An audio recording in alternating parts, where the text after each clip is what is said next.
Good evening, everybody, and welcome to the first of Tuesday Night Happy Hour with Back to Basics Dog Training. It is an honor and a privilege to be here for you guys tonight. Thank you for inviting me into your homes on this Tuesday evening. So, this is our first night doing Tuesday. Normally, for anybody who normally watches me, I do Saturday mornings at 11 o'clock Eastern Time as well. Free live dog training Q&A session. People ask me why I do this. It's because I truly have a motto that I live by, that together we can help one dog and one family at a time. So my goal is to get the word out there and help you people have those happy furry family members that they want. And so we all coexist and get along. So for those of you who are joining me for the first time, for those of you who watch me on my Saturday mornings, please give a shout. My sound is on. Michelle, you hearing me? Because somebody's asking me if my sound is on, and it looks like it's working here. So if somebody give me a shout out, let me know if my sound is on. Otherwise, Sharon, you have to turn your speakers on. Sound is on. Great. So give me a shout out. Let me know who that you're here watching me. And if you're watching, let me know where you're watching from, because that always does my heart good, guys. It's, like I said, it's my passion to bring out the word of the dog training. So thank you for joining me. As always, how I do this is I start off with a topic of the week that I think is important to people, but as questions come in, I will get to the questions. So thank you, Jackie, for letting me know. From Lindenhurst, Sharon, thank you for watching me. Carol, thank you for watching me. Michelle, Athena, Rob, I should say Rob before Athena, and Bergen, thank you as always for being one of my watchers here. So I'm super excited to be here. So I'm kind of amped up. So I hope you guys are as amped up as I am. So this week's topic, somebody actually reached out to me last night or early this morning. They brought a new dog in. Happy New Year, Cindy. They reached out to me this morning about they brought a new dog into their home, and there seems to be some issues. So I'm going to kind of address how to bring a dog into your home, be it an only dog into your home, or you have an existing dog. It's kind of the same theory. I think we complicate things too much, guys. Hello, Carol. First time here. We're in Ronkonkoma. Thank you for doing this. It is my pleasure to do this. Thank you for being here. So how this works when you bring a dog into the home. First thing, guys, remember, we need to set. First thing you have to think of, I'm bringing a dog into the house.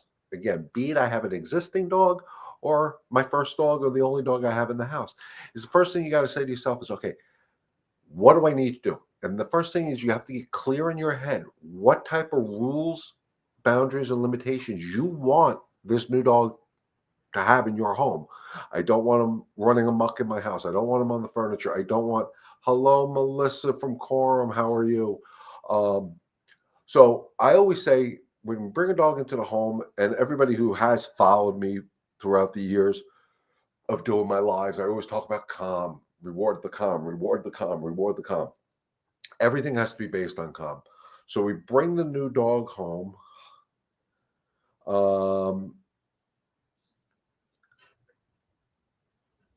Okay, I'm just making sure I'm keeping up with the comments here, guys. We bring the dog home. We take him out of the car. First thing I always say to do a calm walk around the neighborhood. Good morning, Phyllis. Junior and I are here from Brooklyn. Beautiful. We do a calm walk around the property, around the house. Reason you want to do that is, one, so the dog can get some smells in and understand, hey, this is my new area. Okay, this is good. This is where I'm allowed. I'm going to be great. I'm comfortable.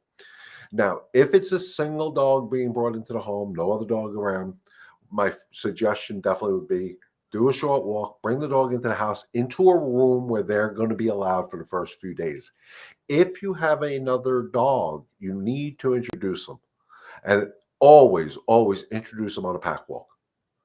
And it's not, when I say do a pack walk, it's not about them interacting, not about them playing, not about them running around each other and doing all this nonsense. No, it should be calm. They can smell each other. Everybody needs to be calm. And you do everything very slow when you bring in another dog. when you have an existing dog in the house, because you want them to understand, one, you are in charge. They don't need to fight for pack leadership. You guys are in charge, because we're going to base everything on calm.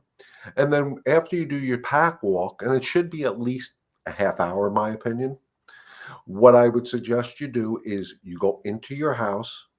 The dog that was there first goes in with its handler first.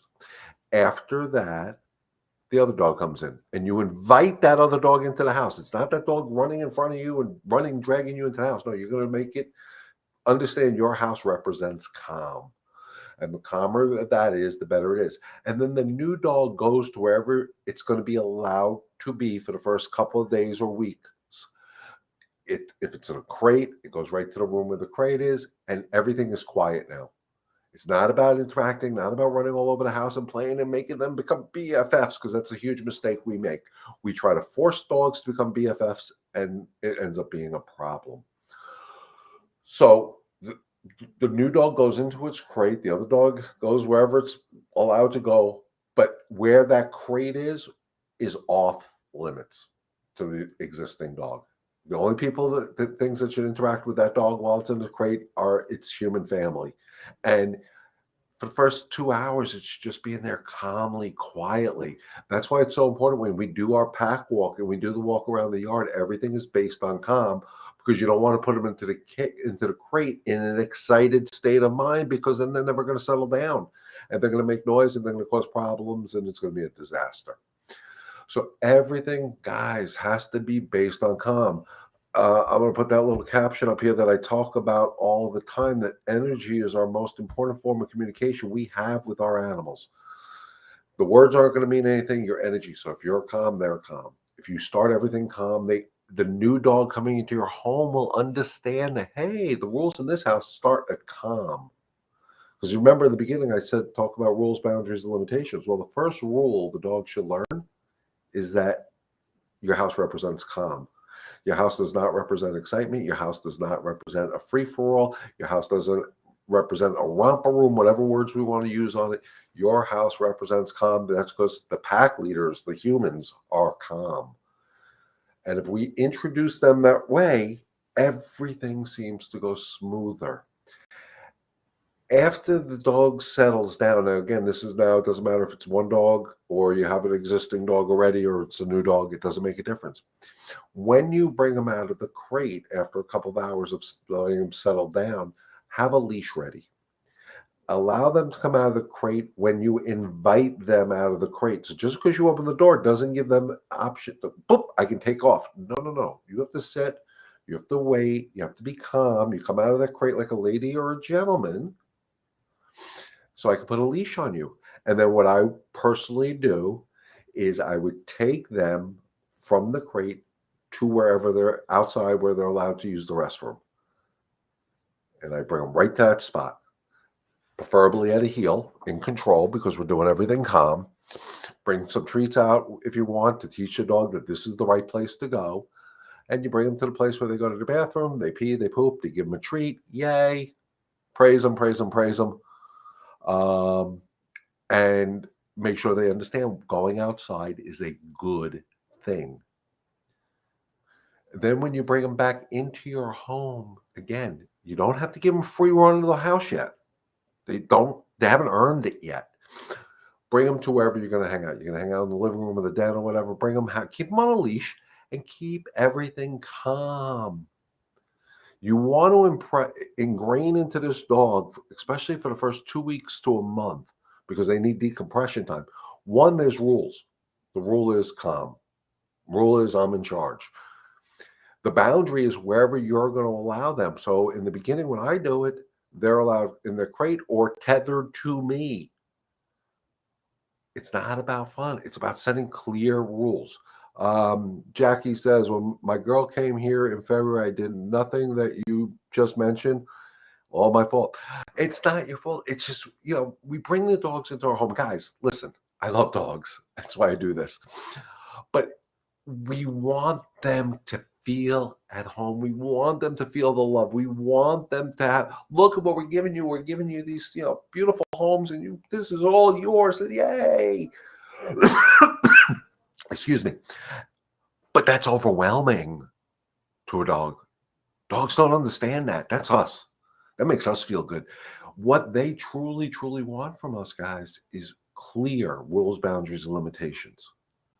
You need to establish it. And everything should be based on slow. Because, like I said, on average, a dog takes anywhere from 2 weeks to 6 months, theoretically, to decompress. And when I say decompress, that's to show their real colors, who they are, especially rescue dogs. They come into the new home, they're overwhelmed. They may be on their best behavior, and we think we got the best dog in the world day one.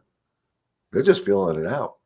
And what they're really looking at us for is, what type of rules are we going to set? Or do I, as the dog, have to create the rules? And if I create the rules, nobody's going to be happy. I'm going to bark. I'm going to tear up things. I maybe show some sort of aggressive tendencies. I may say, these are my people and nobody else is allowed around them, and I'm going to protect them. And because nobody's telling me what to do, I'm going to decide what I'm going to do. So it's real, real important. You set the rules. The question I had earlier today was, the existing dog was showing its uncomfortableness around the new dog. And at that point, as long as the new dog is behaving calmly and the existing dog is acting unsure, leashes should be your best friend at this point. And you can put a leash on the existing dog and say, no, you're not allowed to growl. This dog's part of our family now. It's like having, siblings that I thought I was an only child. What the heck? I don't like you. We're not going to tolerate it from a human child. We can teach another dog how to do this. And what I would do, and I've done this in my house, I created, there are no monsters. They can all be fixed. If you have a specific issue, Jackie, just put it up there. I'll try to help you out as best as I can with it, of course. But the beauty of dogs, and I'm going to bounce a little bit over to Jackie's comment here that she created a monster, is dogs truly live in the moment. I know we've heard this all along. You can teach, you can't teach all dog new tricks. Yes, you can. They truly look for leadership in the moment. And yes, I remember you messaging me now, Cindy. I'm sorry, it's been crazy.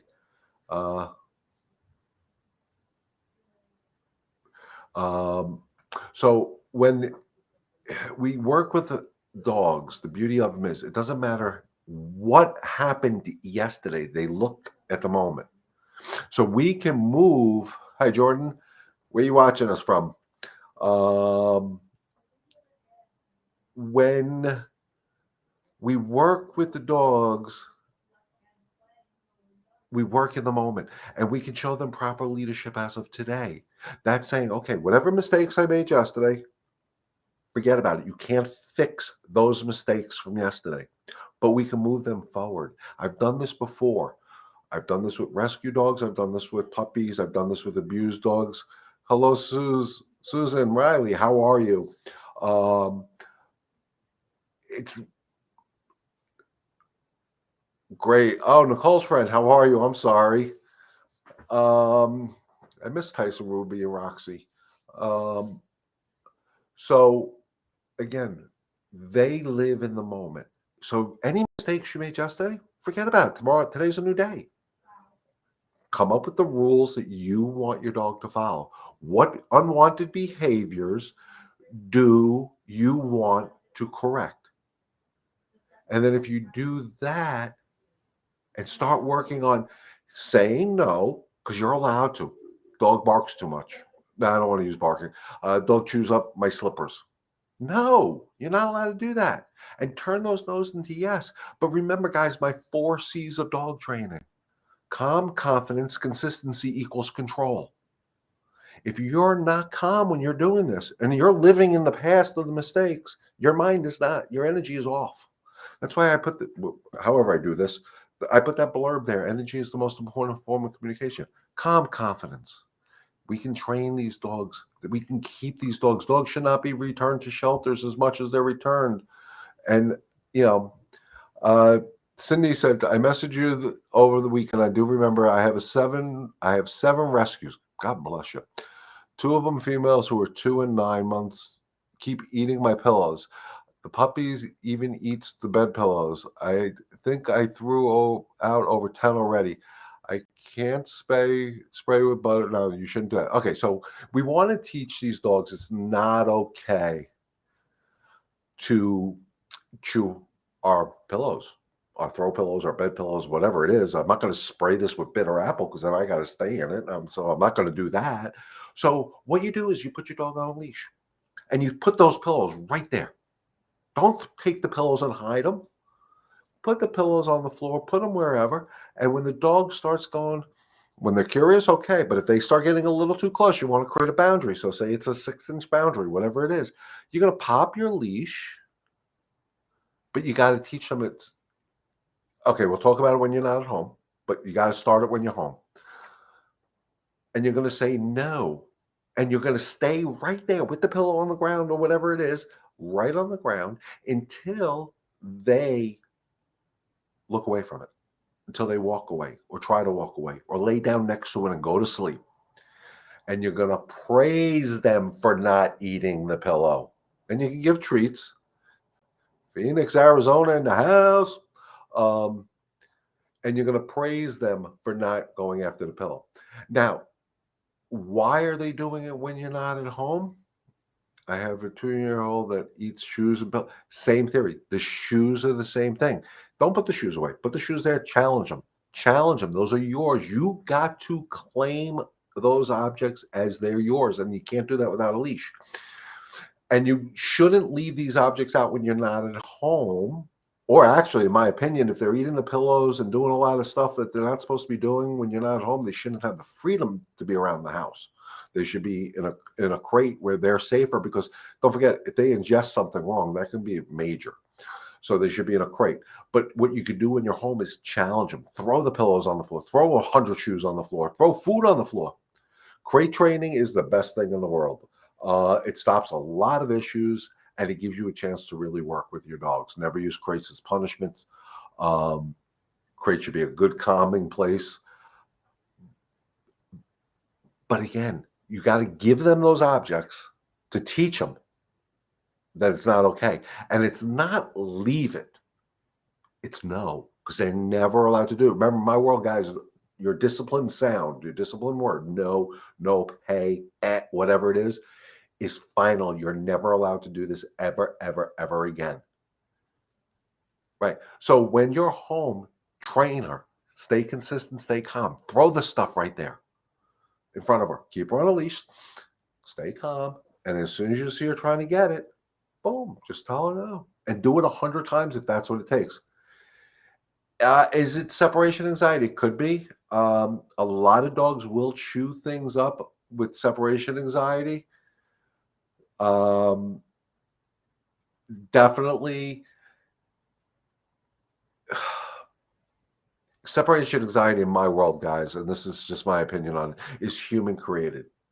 I think a lot of the problems is we overthink things. We do things differently from dogs than we do to humans.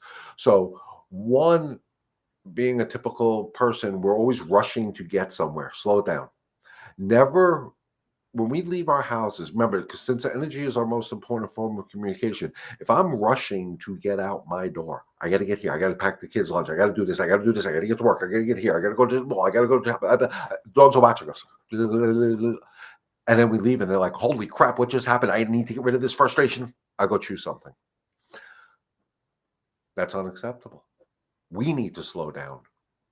And like I talked to somebody the other day who I was working with somebody and they used a crate.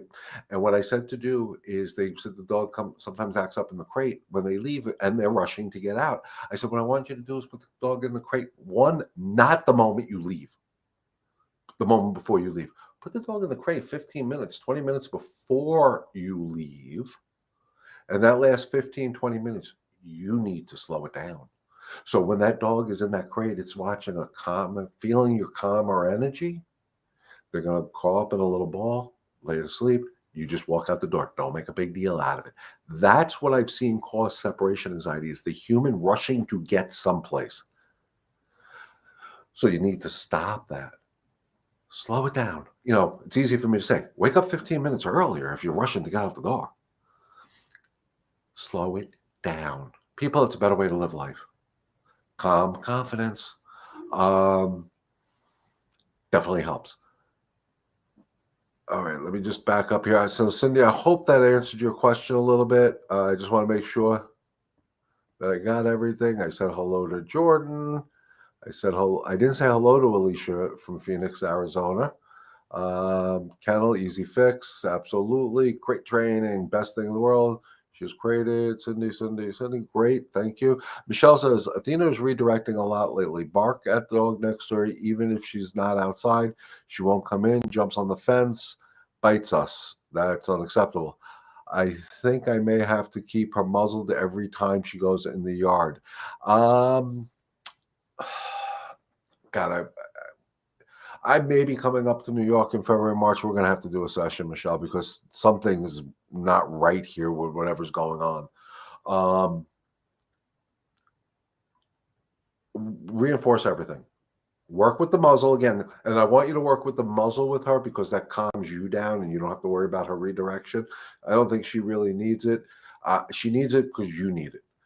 Work with the muzzle. Go back to basics. Go with the leash in the yard again. Use your e-collar reinforcement. Do everything. Take the step back, start over, go back to basics. Calm confidence, put the muzzle on her to build your confidence and keep you calmer. And then, again, just keep doing it. Stay consistent. That's the key. I know it sucks on Long Island. It's cold some nights, and I don't want to go out there with them, and I don't want to work the 15, 20 minutes, but you know what, guys? It needs to be done. Jackie says, at times she is confined to a gated room when I leave for a few minutes and never destroys anything yet. That's fine. Give her own space.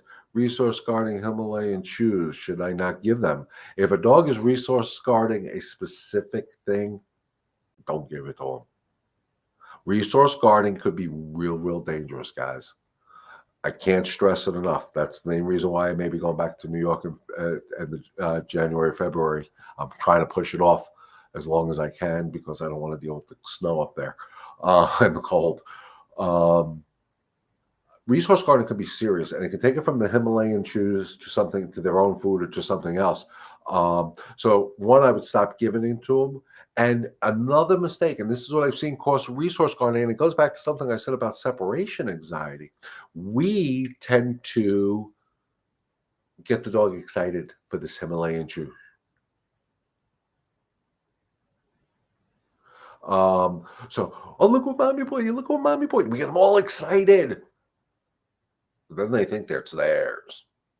No, I don't give dogs anything unless they're calm. Because if I give it to them in a calm state of mind, I'm controlling it. So slow it down. Try doing calm, but do that in a controlled environment. When you deal with resource guarding guys, the safest is always the best bet. You have a dog on a leash. You have it tethered or anchored to a wall or a post or something where it can't move. So you have X amount of feet where you're safe, where you're not going to get bit. It's a whole thing. Be real careful. I don't like giving advice on resource guarding because if it's not done right, one, you can hurt yourself, and two, you can actually send the wrong signals to the dog. So just be careful. Don't give it to them. That's how I'd handle it. Hi, Dominique from Hicksville. Need help. Have a hard time potty training my new puppy. Any tips? Are you using the crate? Would be my first. Yeah, no, it's scary, Jackie. My first question, Dominique, would be, are you using a crate? While you're typing that answer, I'm going to jump over to Michelle. She redirects us and Bergen, not able to have them out at the same time, except for in small infields and when we're both outside with them. You really need to go back to basics, Michelle. I can't stress it enough. And that's step by step. Work with Athena. You've been putting a lot of effort into Bergen.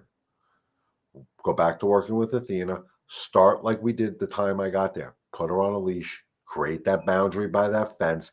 That fence line in the yard has to be kept calm. Dominique, does she, I don't know if it's a he or she, so does the puppy pee or poop in the crate? That would be my next question.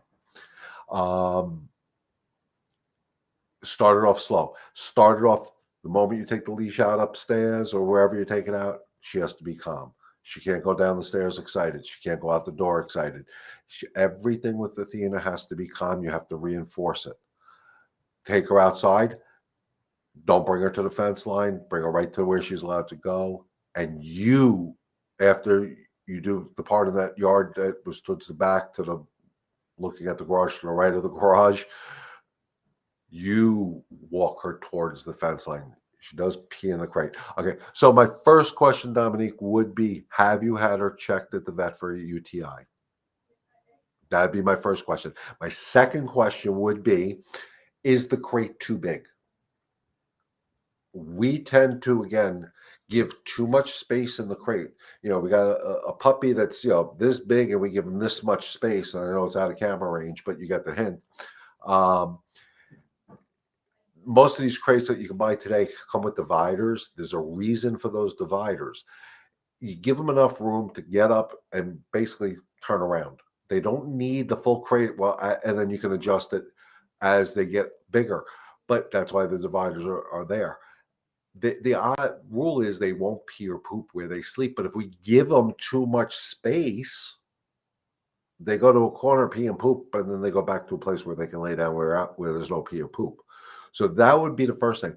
The second thing I always say is you need to establish a schedule. How old is the puppy, Dominique? I'm sorry I'm asking you a lot of questions, but to be able to help you, I need to get some information. How old is the puppy? Because guys, keep in mind the rule of thumb, depending on the age of the puppy, is they can hold their bladder for 1 hour more than the month they're born. So if they're 2 months old, they can hold it roughly 3 hours. The younger the puppy, also, as far as defecation, 5 months old, so she should be able to hold it 6 hours. My question would be, does she have too much room in the crate? If she has too much room in the crate, confine it a little bit more.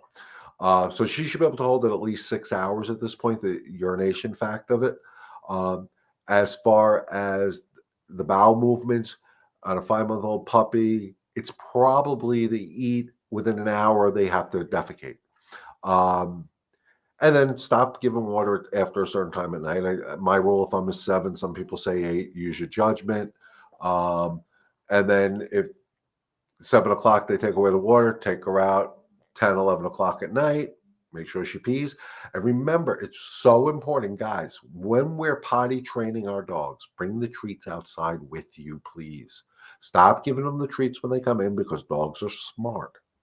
I go out, I come in, I get a treat. And when they go pee or poop outside, make a big deal out of them. Give them treats. And I don't care if you use high-value treats. Boil up some chicken. Make it worth their time. Yes, good girl, good girl, good girl. Yay. And then give her the treat. Make it a big deal because she went outside. And then when she has an accident inside, you can't get mad at her. What did you do? Doesn't work. Doesn't work. Stop doing it. Please stop doing it. Back in the day, my father would, when my dad was training one of our dogs, if they pee or pooped in the house, shove their nose in it. That doesn't work. Dogs don't live like that. Humans do. What did you do? Oh, crap, I did that. Dogs don't think that way. And again, they're going to read your energy. So if I'm happy because my dog pees or poops outside, and then they have the accident inside, and I just act nonchalant about it, just go about cleaning it up or cleaning them up, they're going to be like, well, I like it much better when I go outside. I'll tell you now, every dog I've ever raised, no more than 2 to 3 weeks of potty training. And that's for 8-week-old puppies. An accident here or there, and usually those accidents were my fault, but I set the schedule. I said, okay, 5-month-old puppy, I know it can hold it 6 hours. I'm going to let it out in 5 hours. And we're going to go outside and we're going to have some fun and we're going to play and we're going to make it into a real good time. And they're going to get high value treats. I use boiled chicken or low sodium hot dogs. I don't use training treats. And I'm going to make it worth their time. Bergen plays very mouthy with Athena, bites her eyes and legs. She's still growing. Will she grow out of this? Probably, but she shouldn't be doing it anymore. Still a playful puppy, although she's 1. They both play rough. Again, guys, we're going to talk about this. And I know, Michelle, I know I sound like a broken record because you've heard this a million times from me. When you have a pack of dogs, which is more than 1 dog, you as the pack leader need to control the excitement level that you're going to allow them to play with. Dogs by nature play rough together. They will bite each other. They will bite the ears, the neck, the legs, the belt, whatever. They usually don't go for the throat when they put it. It's usually the back of the neck. As hard as they play with each other just for the fun of it,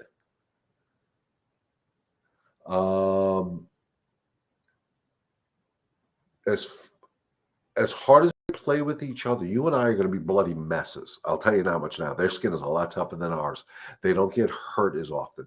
But the problem I have when you have multiple dogs, like Cindy says, try 7, is excitement turns to aggression, guys, that quick in the dog world. We need to stop that. So that's why, as when I had multiple dogs, when I had my own multiple pack of dogs, when I used to babysit, when I lived up on Long Island, I used to board people's dogs. We'd have 10, 12 dogs in the house, whatever it was. There was absolutely never ever playing in my house. I never allowed that because they would destroy the house. And when I let them outside, they only can go outside when they're calm. And I would go outside with them. And if I saw the play getting too rough, I'd stop it and then bring everybody back down to calm, and then play is over. You got to use that 0 to 10 scale. 0 being asleep, 10 Satan's child. And that could be aggression, excitement. So to me, it's just a stupidity scale. Don't let it get above a 3 or 4 of excitement. Because once it gets above that 3 or 4, it's very, very hard to control. I don't like doing it when it gets above that. So I'm sure you guys aren't going to like doing it. Problem is we wait till they're at a 7 or 8, then we got to intervene, and then we're like, oh my God, what do I got to do? And think about the energy when we run in there to do that. So if I can stop it at a 3 or 4, I'm calmer, they're calmer, they're in an easier state of mind for me to control. Then we separate them. They all have to go to calm, and I don't care if it's 2 dogs or 10 dogs. It all works the same. Stop it. Absolutely. Cindy, great. If we are calmer, they will be calmer. Absolutely. I walk into people's homes all day long. I worked with a customer Sunday. Dog normally jumps all over everybody. It's just a normal pain in the butt. Just a normal happy-go-lucky golden retriever, golden doodle. And as a matter of fact, hold on. I'm trying to find something here, guys. Just bear with me a second. If Jordan's still on, she can attest to this. So I walked into this house. The dog tried to jump on me. I made a correction. Dog sat down instantly, and that was it. It was over. It was done. It read my energy. I was calm. But I was calm and confident. Because just being calm isn't going to change your dog. That's why I came up with the 4 C's. Calm, confidence, consistency to get control. The calmer you are, if you're going to do a correction with your dog and you're going to do your correction out of anger or frustration, it's not going to work long term. Not going to work long term. Guys, I'll tell you this. But if you do your correction calm, and I'll put it up here. Hold on. Right here. No anger, no frustration, no nonsense. That basically says calm, confidence. You can do your corrections calm, but if you're not confident in what you're doing, it's not going to mean the same. So the no anger, no frustration, no nonsense, especially for the people watching me for the first time, is something that I live and I breathe. I don't let anger get in my way. I don't let frustration get in my way. The no nonsense is no means no. Why? Because I said so. I have never in my life explained to a dog why they shouldn't do something. My goal is to tell them no, to turn that no into a yes. And if I'm not calm and I'm not confident, I can't do that. Please let me know in the comments, guys, if this makes sense. Anybody who's joined since the beginning, shoot me a comment. Let me know you're here. Let me know where you're watching from. Jackie says, my girl is mouthy to the original boy who is 8 and is relentless. There are several incidents. They can never go outside in the yard to get. They can. This is what I got to stress to you guys. Yes, they can. If you take control. You stay that calm, assertive pack leader they need. Don't let them out of the yard excited. Teach the 8-year-old Delray Beach, Florida. Welcome. Thank you, Carrie. Um, take the dogs out on leashes. I know you may need multiple people because you got a lot of dogs there. Um, but if you bring them out calm, if the eight who's eight is relentless, that's excitement. Disagree with the excitement. Reward the calm. Namaste. And it doesn't matter that he's 8 years old. Boom. You can't go out in the yard anymore in an excited state of mind. You have to go out into that yard like a gentleman. But you got to teach him that. But if you're not calm and confident, he ain't ever going to get it. So you just slow everything down. Let the older one out who seems to act better, because excitement turns to aggression. I've seen this hundreds and hundreds of times. And if we don't control that, they're going to control it. And that's when it becomes ugly. And you have those incidences. And they're going to happen. It's no different than humans. When kids play too rough, it becomes a fight. Same thing with dogs. The girl is relentless 2.5. Teach her. Oh, I'm sorry. I misread that. Yeah, teach her. She has to walk out the door like a lady. She has to go out every single threshold. Guys, I haven't even said this yet, but please, if you're a first-time viewer, find my Back to Basics right above me YouTube channel. Look for the logo. It's Back to Basics Dog Training on YouTube. I have a playlist on there called How to Leash Train Your Dog in 5 Easy Steps. It's all about mastering a walk, really. For anybody who has an overexcited dog, Jackie's talking about when they go out into the yard, they act like idiots. Watch episode 2 of that playlist. It's threshold management. Threshold management is crucial. It teaches them so much. But it teaches that threshold, that part to the outside world, represents calm. Calm is good. Calm is a better way to live life, not only for them, but for us. Can't imagine having multiple dogs and being stressed. I couldn't imagine. I mean, like I said, we used to babysit all the time. We had up to 10, 12 dogs. I don't remember it anymore. But it was a calm environment because that's what we created in our home for them to understand. Yes, they had to stay in their dog beds inside. Inside, there wasn't about playing, and there were some dogs that wanted to. They weren't allowed to. Those are the rules of my house. I set very clear rules, boundaries, and limitations for these guest dogs in my home. And my dog set the example. Yes, this has really helped. I'm always stressed. I'm going to definitely try being calmer, especially when I'm leaving the house. Okay, so here's just semantics. Stop trying, just do it. Trying means you might fail. Guys, just do it. Nike says it the best, just do it. Calm is easy. My mom taught me 100 years ago. Breathe in the roses, blow out the candles, center yourself. Your dogs will see a change, and they will start changing. Our dogs become our mirrors. If you're one of those people that can't settle down, that you have to keep doing this, doing this, and doing this, you watch your dog. Your dog's doing the same thing because they're feeding off your energy. Your energy is going to make or break it. Dog training is not a complicated thing. Even for the person that talked about resource guarding, even if my dog is fearful, even if my dog is aggressive, even if my dog is overexcited, it's all the same thing. I always default back to calmer energy fixes all those issues. Fearful ones take a little bit longer. Aggressive ones may take a little bit longer than the excited ones. Resource guarding takes a little bit longer because I got to figure out what's triggering it. But the calm energy is what's going to communicate to that dog for them to give me what I want. Remember, it's not about physical control. Never is physical. It's always about mental. It starts with the human. Calm, confidence, consistency gets control. My 10-year-old rescue goes after my blind and deaf 15-year-old, and I don't know what to do. I've had 6 dogs in my house right now. One of them is my daughter's. Okay. You got a sticky situation, and now I'm going to just go into primal dog right now. A 15-year-old blind and deaf dog is unfortunately in the dog's mind to another dog a detriment to the pack. Remember, dogs are pack animals. That dog, this is hard for me to say because I've seen this too many times.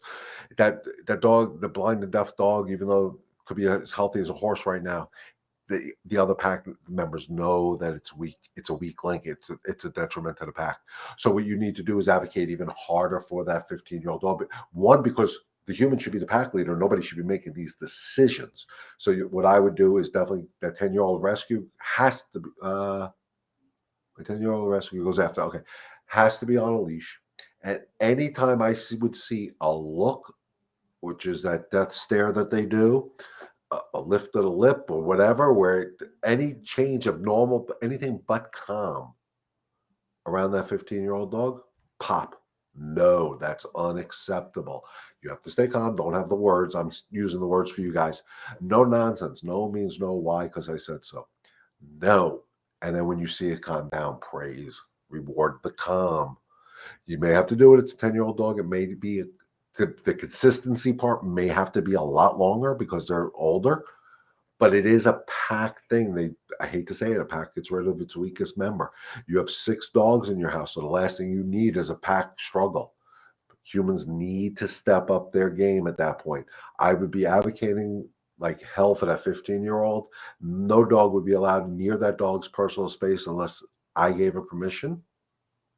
I babysat a dog, Chief. He was probably about the same age as this one, 15-year-old. He was definitely blind, deaf. I babysat him. He had a sibling with him. Jack, I think, was the dog's name. I could be wrong on that. And I had other dogs there. And Chief came to my house. He was older. Took him a little bit more to walk up and down stairs. I had to help him a few times, but I advocated the living you know what for him because I needed him to understand. I have your back, Jack. Well, Chief. And that dog fell under me as the pack leader's umbrella. You don't touch my stuff. And I worked on it until the dogs understood it. They left him alone. They gave him a space, and I demanded that they give him a space. So that's what you need to do with your 15-year-old is do not let a dog into that dog's intimate space at all. One, because he can't defend himself as well. So you have to do it. You have to advocate for him in the strongest sense, without anger, without frustration. You got to create that boundary around him, and you got to be diligent on it. And it's hard. And just it can happen. My daughter has 2 dogs, 12 and 2. They bark at everything they hear, and every time someone walks in, any suggestions? Absolutely, they're excited, and they're feeding off of each other's energy. So once one starts barking, the other one starts barking, and they get louder and louder, and then we get the human running in, shut up, shut up, shut up, and we're barking along with them, and it just escalates that excitement level. So I would suggest set them up for success. What I would tell you to do is, it's my pleasure, Cindy. This is going to be a weekly thing, guys, Tuesday night, so please share this information out with your friends and your family and your fellow dog lovers around the country, around the world. Every Tuesday night, 8 o'clock, I'll be doing this. And of course, my Saturday morning at 11 will still be going on. So my suggestion, Kerry, would be how I would handle it. You're making me feel so confident. Yes, that's what I need. Confidence, people. What I would suggest, Kerry, is one, let's start with the basic excitement, which is somebody knocking on your door or coming into your house. So you set them up for success. You get somebody who's willing to be outside and wait and wait and wait. You have your dogs on the leash, or your daughter has the dogs on the leash, and they start getting excited. Pop the leashes with a firm no pay, whatever words you're going to use, sounds you're going to use for discipline. Tell them to sit, and do not even think about opening the door until your dogs are calm. Because right now, you open the door, you're rewarding the excitement. They're barking, somebody's here, yeah. And you open the door, you're giving them the prize. Even friends, it doesn't matter. Doesn't matter. They have to learn that people coming in represents calm, but you got to teach them that. So how you do that, and I always say set them up for success. Sometimes it sounds like setting up for failure, is you put them on a leash, you have somebody knock on the door, and you just do not open the door until they're calm. Because right now you're opening the door, they're excited. It's like, Monty, what's behind door number 1? And we give them their prize, so you're rewarding their excitement. You don't ever want to reward excitement. What you want them to do is understand, hey, knock, knock, knock, somebody's here. Let's go see. Ruff, ruff, ruff. Okay, go away. Create the boundary. because now they're calmer and now we have control. But you have to practice this. I will have a video of this eventually on my YouTube channel, guys, because I think so many people struggle with that excitement of people coming into their homes. And it gets to the point we don't want people to come into our homes because our dogs act like idiots and they embarrass us. Well, let's teach them. Things have to, every step of their life has to represent calm. And if you want, Kerry, again, go to my YouTube channel, find my playlist. Guys, subscribe to my YouTube channel too, please. I need subscribers. Go to my YouTube channel, find the playlist, How to Leash Train My Dog in 5 Easy Steps. Go to episode 2, Threshold Management. It's about the walk, but you can visualize it in your head. You can use the same technique to bring people into your home. And guys, anybody who's watching that's not local to me in South Carolina, just keep in mind also, right now I'm bouncing all over the place. I'm trying to answer everybody's questions as quickly as possible here. If anybody's interested, I'll put my contact information up here because I haven't done that yet anyway, so I should probably do that. I can always be reached at the information on the screen here. And we can always set up a one-on-one Zoom training session. It's an economical way of training, but then I can just focus on your dog's issues. So like in Kerry's case, if that's what we need to talk about, we'll talk about it and we'll walk you through the steps via Zoom. Because remember, it's not about physical, it's about mental. And if I can teach you how to handle your dog, I don't need to handle your dog. You do. Joan Watson says, how do you handle jealousy between dogs? They don't want to share their human. Again, that's a human emotion, Joan, and I hate to sound so simplified on that. That is a human emotion. We've created that. So again, how can we control that? Is one, don't let the dog tell you you're not allowed to pet the other dog. So you're allowed to say, you're allowed to pet Fifi. I'm petting Fifi, and Fido comes over. Go away. Go lay down. Go do something. And you continue giving Fifi the attention. Then, after you're done with Fifi, send Fifi away and then call Fido over. Start controlling that narrative. Don't let the dogs be jealous. Jealousy is a human thing. What creates that is we're petting Fifi. Fido comes over, we start petting Fido, and Fifi's like, yo, whoa, what the hell's going on here? And that can actually create fights. So you need to control that narrative. If you're petting one and the other one comes over, go away. I do this at my daughter's house. She has 2 dogs, Milo the Husky, Brody the Red-Nosed Pit Bull. I'll be petting Milo, and Brody will come over because he wants the attention. He's a sweetheart. He's a mush. He's a love bug. And I'll be like, nope, it's Milo's turn. Go away. And then when I'm done with Milo, I invite Brody over. And I give him all the affection. But it's done on my terms. I control that narrative because I don't want them to control it, because if they control it, it can be ugly. So again, but you can't do that, Fido, go away, with anger.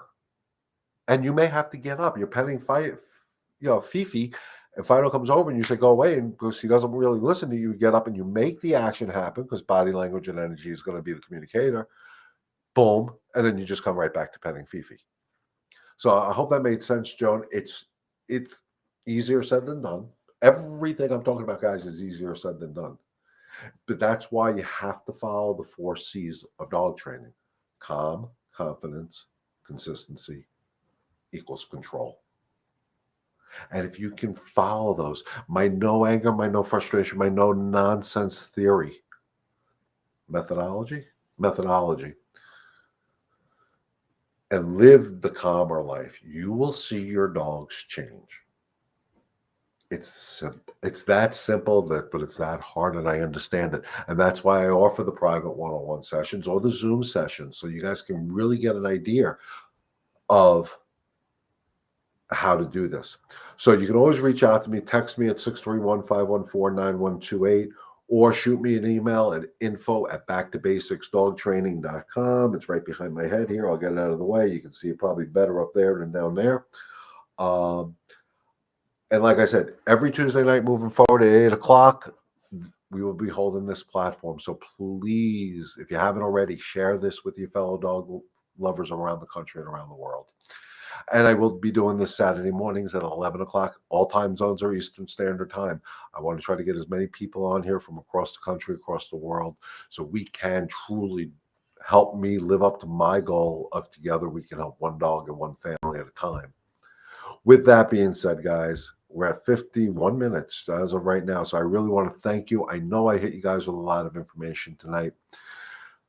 If you're joining me from Remember Me Rescue's Facebook page, please remember to go to Back to Basics Dog Training SC for South Carolina. Like that page, follow me on that page, because that's where I put all the relative information. I post this on Remember Me Rescue. She's a sweetheart, Michelle. But if you want to see other training tips and other things that I do, because I'm going to be trying to focus on my Facebook page, make sure you follow me on mine. A lot of work left out. My daughter works at home and has 3 kids. I may have to help her, and thank you. Yeah, you're going to have to help. You know, teamwork is important, guys. We're pack animals. We work together. We survive as a pack. And that's our human pack and our animal pack. So with that being said, guys, thank you for inviting me into your home on our first Tuesday night happy hour. It's truly an honor and privilege to bring this to you. I'm looking forward to the future together. Please remember, stay healthy, stay safe, God bless, and remember, together we can help one dog and one family at a time. Enjoy the rest of your week, guys. I'll see you Saturday at 11 a.m.